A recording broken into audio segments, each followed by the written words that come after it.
toujours avec un immense plaisir que nous nous retrouvons en votre compagnie chaque semaine pour notre rendez-vous hebdomadaire incontournable Sabbat délices dans la joie et l'allégresse.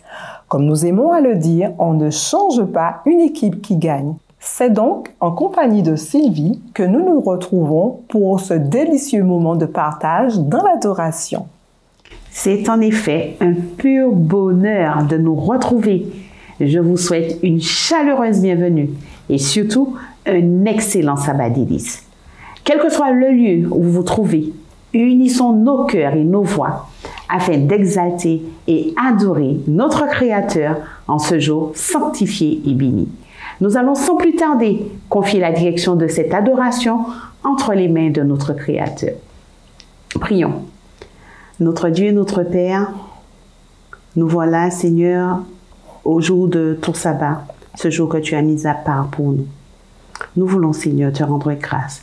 Nous voulons te louer, t'exalter et te dire, Seigneur, combien nous te sommes reconnaissants pour ce jour que tu as mis à part pour nous. Merci aussi, Seigneur, pour tout ce que tu as fait pour nous tout au long de cette semaine, tout ce que tu nous as permis d'accomplir. Et alors que nous allons rentrer, Seigneur, dans ce jour saint pour cette convocation, nous te prions, Seigneur, de nous bénir de ton Saint-Esprit, de nous investir de ton Saint-Esprit, afin que tout ce que nous allons faire, tout ce que nous allons dire, soit de nature à te glorifier. Merci encore, Seigneur, pour ta grâce, ta paix. Remplis-nous, Seigneur, de ton amour. Je t'ai prié et demandé ces grâces dans le beau nom de ton Fils Jésus-Christ et par la puissance de ton Saint-Esprit. Amen. Amen.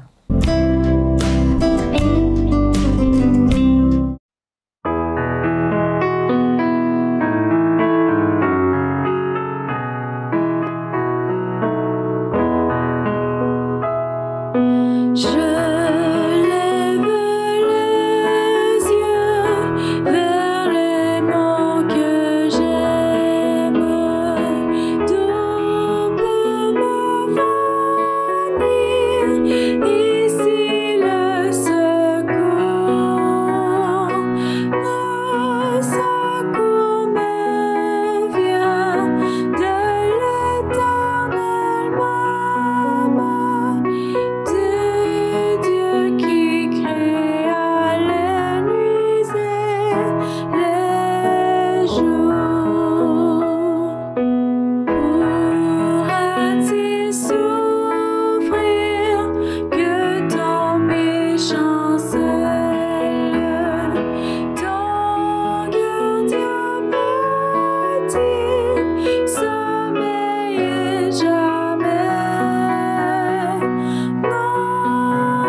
Psaume 14.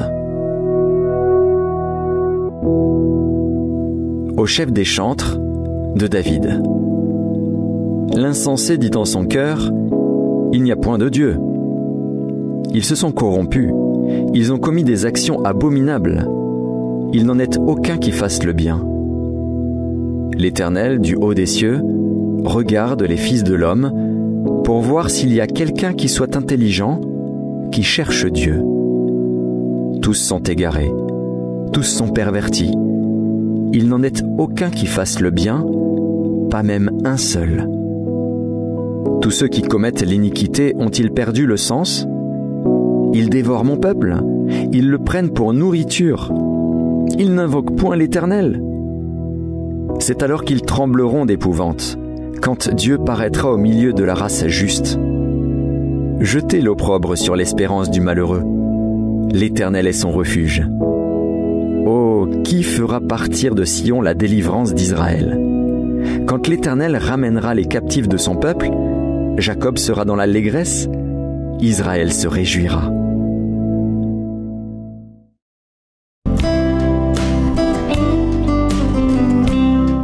Pourquoi t'as-tu mon âme et gémis-tu au-dedans de moi? Telle est la question que se pose David au psaume 42, verset 5. Une question qui suscite tout de même réflexion. Lorsque l'on sait ce qu'a fait David, ce vaillant soldat qui n'a manifesté aucune crainte face à Goliath le géant. Eh bien, ne voilà-t-il pas que le prophète Samuel en relate les circonstances au chapitre 30, verset 6. David fut dans une grande angoisse car le peuple parlait de le lapider parce que tous avaient de l'amertume dans l'âme, chacun à cause de ses fils et ses filles. T'est-il déjà arrivé, Sylvie, de te sentir désorientée, accablée par les circonstances dans ces moments-là? Il est presque impossible de louer le Seigneur pour ce qu'il a réalisé. J'ai en effet pu me rendre compte que les épreuves de la vie peuvent souvent obscurcir notre vision, nous empêchant de voir au-delà de nos luttes actuelles. Nous entrons alors dans un processus effréné de perte totale de confiance en Dieu. Captifs de la peur, nous nous laissons submerger par toutes sortes de pensées sombres et négatives. Dans l'évangile de Luc, Sylvie, au chapitre 1, verset 49, il est écrit ceci. « Parce que le Tout-Puissant a fait pour moi de grandes choses, son nom est saint. » Il s'agit des paroles de Marie qui, en su des bénédictions à son égard, témoignent du caractère immuable de Dieu, qui ne change pas. Et malgré ces incertitudes et les défis à venir, Marie a trouvé la force de proclamer la grandeur de Dieu et la sainteté de son nom. Amen. Nous devons reconnaître qu'il n'est pas toujours facile de témoigner au travers des épreuves, de la maladie, des difficultés financières, dans le deuil. Mais même lorsque nous n'avons pas toutes les réponses, je crois que nous devons déclarer « Saint est son nom ». Même lorsque nous sommes confrontés à des épreuves qui menacent de nous voler nos louanges, nous devons déclarer « Saint est son nom ». Même lorsque le poids de la peur pèse sur nous, nous devons déclarer « Saint est son nom ». N'est-ce pas, Denis? Amen. Notre déclaration, comme celle de Marie, est enracinée dans la conviction que la fidélité de Dieu reste inébranlable. Croire en la fidélité de Dieu renforce notre détermination à le glorifier, surtout au milieu de l'incertitude. David, lui aussi, fut déterminé à ne pas se laisser abattre face aux épreuves, car il dit dans la deuxième partie du verset 5 du chapitre 42, « Espère en Dieu, car je te louerai encore. Il est mon salut et mon Dieu. » David reprit courage en s'appuyant sur l'Éternel, son Dieu. Alors, mon ami, toi qui nous regardes, toi qui nous écoutes, prends un moment aujourd'hui pour te rappeler les grandes choses que le Tout-Puissant a accomplies dans ta vie. Et je nous invite à prier pour que nos cœurs soient constamment enclin à louer son saint nom. En nous rappelant que Dieu est notre Créateur, il a réalisé de grandes choses, non seulement pour les autres, mais aussi pour toi et pour moi. Prions. Éternel, notre Dieu, notre Père, nous voulons te remercier pour ta fidélité, pour ta bonté, pour ta patience à notre égard. Merci d'être celui qui chaque jour nous soutient de ta droite triomphante. Merci d'être celui qui nous rappelle à chaque instant que nous ne sommes pas seuls dans les difficultés, dans les épreuves. À chaque seconde, chaque instant de nos vies, tu demeures celui qui nous assiste, qui nous devance en toutes circonstances. Et nous voulons, éternel Dieu, avec nos faibles mots, nous rappeler que tu es Dieu d'éternité en éternité. Tu es celui qui nous a aimés le premier. Tu es celui qui nous a promis d'être avec nous chaque jour. Quelles que soient les situations auxquelles nous serions confrontés, tu nous promets d'être avec nous tous les jours. Et nous voulons pour cela, Père, te donner toute la place qui t'est due dans nos cœurs et dans nos vies.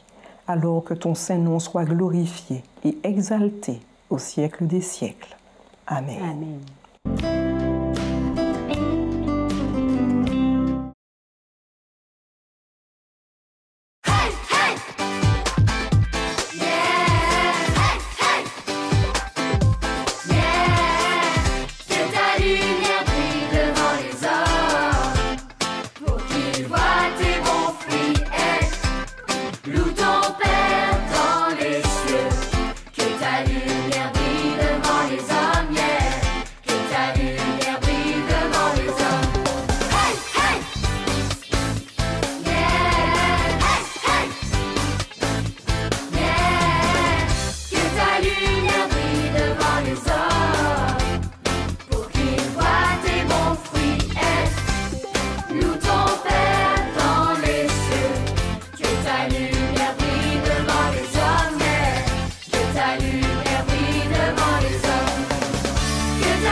Chers amis, frères et sœurs, bonsoir. J'aimerais vous souhaiter un joyeux sabbat et vous dire que si vous avez cessé toute activité en ce soir, alors c'est que vous avez fait un excellent choix. Écoutez plutôt ce qui suit. Voici l'histoire de deux sœurs que nous trouvons dans l'évangile de Luc au chapitre 10 et les versets 38 à 42. Marthe et Marie qui, un jour, reçurent Jésus chez elles. La suite du texte déclare que Marie, s'étant assise aux pieds de Jésus, écoutait sa parole.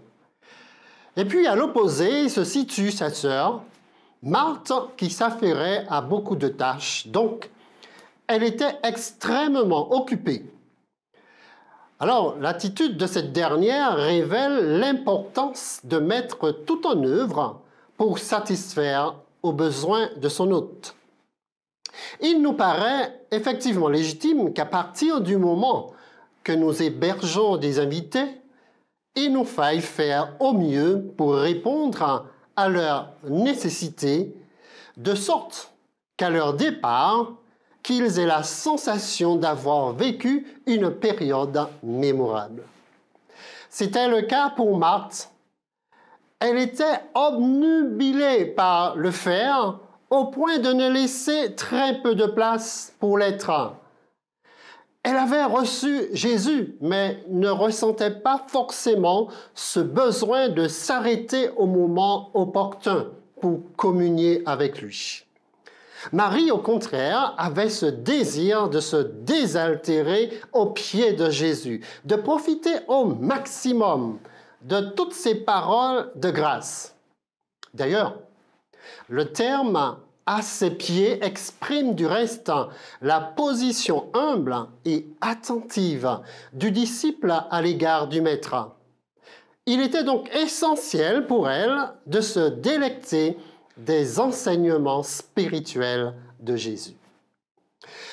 Nous voici, chers amis, frères et sœurs, devant deux attitudes, deux choix qui vont amener un questionnement et bien sûr une réponse. Le manque de discernement de Marthe l'a conduite à se plaindre sur l'inactivité de sa sœur. « Seigneur, dit-elle, tu ne te soucies pas de ce que ma sœur me laisse faire le travail toute seule? Dis-lui donc de m'aider. » Au fait, Marie a-t-elle vraiment laissé sa sœur toute seule dans les préparatifs pour recevoir Jésus? Moi, je ne pense pas, certainement pas. Elle l'a secondé dans les soins du ménage avant de venir ensuite s'asseoir aux pieds de Jésus. Ainsi, nous ne pouvons la caractériser à une inactivité contemplative. En revanche, toute l'énergie déployée par sa sœur dans les diverses tâches a fait surgir des sentiments de crainte et d'agitation, d'où la réponse de Jésus. « Marthe, tu t'inquiètes et tu t'agites pour beaucoup de choses. » La réponse de Jésus nous pousse à la réflexion quant à ce besoin de sortir du stress, d'interrompre son activité incessante pour rechercher la communion avec Dieu, qui demeure en quelque sorte la nécessité absolue. C'est pourquoi Jésus dit à Marthe, « Une seule est nécessaire, Marie a choisi la bonne part qui ne lui sera pas retirée. » La bonne part, chers amis, frères et sœurs, n'est autre que ce choix d'être aux pieds de Jésus, de l'écouter, d'écouter sa parole. C'est la prise de conscience de son besoin de Jésus et de pénétrer dans une dimension relationnelle intime avec lui. Dans l'analyse du choix de ces deux sœurs dans leur cheminement avec Jésus, je ne peux m'empêcher d'établir ce parallèle avec le repos du sabbat. En effet, l'observation du sabbat n'est autre que notre réponse au Seigneur de cesser toute activité et de choisir la bonne part qui consiste à s'asseoir aux pieds de Jésus. Alors, pourquoi faut-il s'arrêter, arrêter toute activité? Parce que le sabbat est un jour béni et sanctifié, une période loin des agitations et des activités journalières où Dieu désire communier avec chacun de nous, passer du temps avec nous, en sorte que nous apprenions à mieux le connaître. Ce temps d'échange avec lui est particulier, ce qui en fait un jour de délice. La meilleure part qui ne peut être retirée à tous ceux et celles qui le souhaitent comme Marie. Le sabbat est aussi une nécessité de repos. Vous devez vous arrêter. C'est un impératif. C'est l'invitation que Jésus nous adresse à sortir du stress, de l'agitation et des inquiétudes de la vie, à choisir la bonne part. Ce choix nous assure d'être libérés de toute entrave, de tout sentiment néfaste et de jouir d'un repos parfait avec notre Sauveur. Alors, ce soir, pourquoi ne pas imiter l'exemple de Marie pour se tenir aux pieds de notre Créateur et Rédempteur? Qu'il en soit ainsi pour chacun de vous. Amen. Toutes les bonnes choses ont une fin. Nous tenons à vous remercier pour le doux accueil réservé au sein de vos foyers. Nous nous retrouvons la semaine prochaine sur cette même chaîne dans la joie de l'adoration à l'Éternel. Pour rappel, cette émission vous a plu? N'hésitez pas à la partager, à liker et surtout à vous abonner. Un excellent sabbat délice à vous. Un excellent sabbat délice à vous.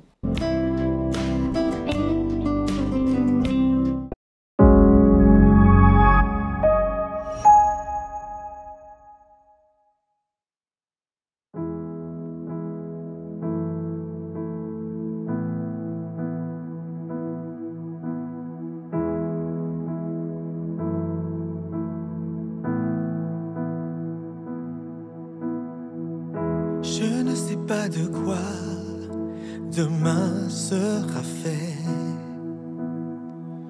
mais je suis certain que tu m'y attends déjà. Je ne connais pas toutes les lignes de ton projet, mais je sais qu'il s'accomplira. À chaque nouveau matin, c'est une nouvelle bonté.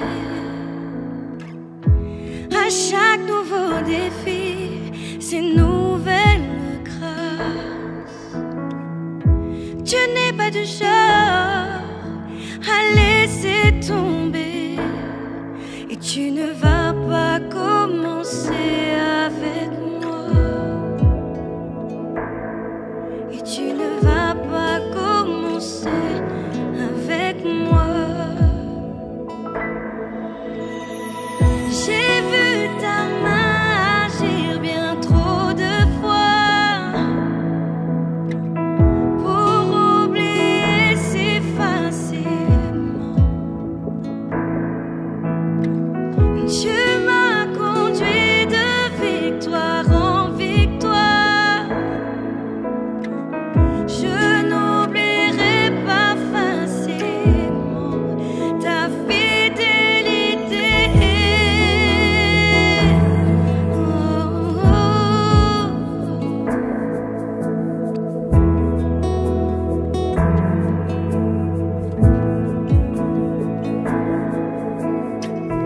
Ta parole ne revient jamais à toi sans accomplir ta volonté. Et lorsque tout s'effondre autour de moi, tu es celui sur qui je peux compter. Tu es celui sur qui je peux compter. On y va avec moi, les amis. J'ai vu ta main agir bien trop de fois Pour oublier si facilement. Tu m'as conduit de victoire en victoire. Je n'oublierai pas facilement. Encore une fois, j'ai vu et j'ai vu. J'ai vu ta Ta main main agir bien trop de fois pour pour oublier si facilement. Tu m'as conduit Tu m'as conduit de victoire. en victoire. Je n'oublierai pas Je n'oublierai pas ta facilement fidélité. ta fidélité. Non, je n'oublierai pas tout ce que tu as fait pour moi. Je garderai dans mon cœur toutes tes merveilles.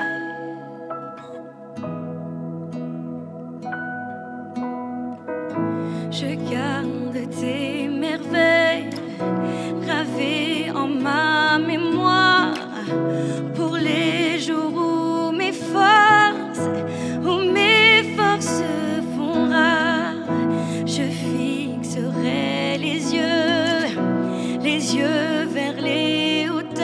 tout me